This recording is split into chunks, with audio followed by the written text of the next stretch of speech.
தாய் தமிழ் உறவுகளுக்கு வணக்கம். காமெடி நடிகர் கட்சியில் இணையும் காளியம்மாள். காமெடி நடிகர் கட்சியில் இணையும் காளியம்மாள் என்ற தலைப்பில் இந்த காணொளியை காண்கிறோம். பிரபல பெண் தலைவர் காளியம்மாள் நாகப்பட்டினம் மாவட்டத்தை சார்ந்தவர். மீனவர் சமூகத்தை சார்ந்தவர். நாம் தமிழர் கட்சியில் இணைந்து பயணித்தார். கடந்த 6 ஆண்டுகளாக நாம் தமிழர் கட்சியில் பயணித்தார்.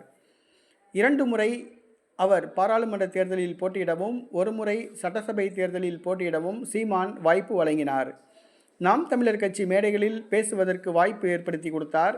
தமிழகம் முழுவதும் பிரபலமானார். தற்பொழுது கட்சியை விட்டு விலகிவிட்டார். திமுக, அதிமுக, காங்கிரஸ், பாஜக, தமிழக வெற்றி கழகம், விடுதலை சிறுத்தைகள் கட்சி, கம்யூனிஸ்ட் கட்சி, பாட்டாளி மக்கள் கட்சி போன்ற கட்சிகளுடன் இணைவதற்கு பேச்சுவார்த்தை நடத்தி வருகிறார். இவர் கொடுக்கின்ற நிபந்தனைகள் மற்ற கட்சிகளை அதிர்ச்சியடைய செய்துள்ளன. இதனால் எந்த கட்சியில் இணைவது என்று அவரே குழம்பி போய் உள்ளார். இந்த சூழ்நிலையில் ஒரு காமெடி நடிகர் கட்சியில் காளியம்மாள் இணையப்போவதாக கூறப்படுகிறது. ஆம், தமிழ் திரைப்பட நடிகர், காமெடி நடிகர் கூல் சுரேஷ். இவர் நடிகர் சிலம்பரசன் அவர்களுடைய உறவினர். இவர் ஒரு பிரபல காமெடி நடிகர். இவர் சிஎஸ்கே என்ற ஒரு கட்சி வைத்துள்ளார். இந்த சிஎஸ்கே கட்சியில் காளியம்மாள் இணையப்போவதாக இன்றைய தினம் செய்திகள் வைரலாகி வருகின்றன.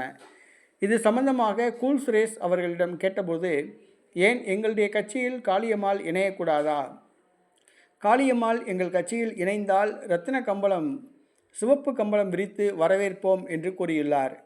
அமெரிக்க அதிபர் ட்ரம்ப் கூட எங்கள் கட்சியில் இணைந்தால் சிவப்பு கம்பளம் விரித்து வரவேற்போம் என்று கூறியுள்ளார்.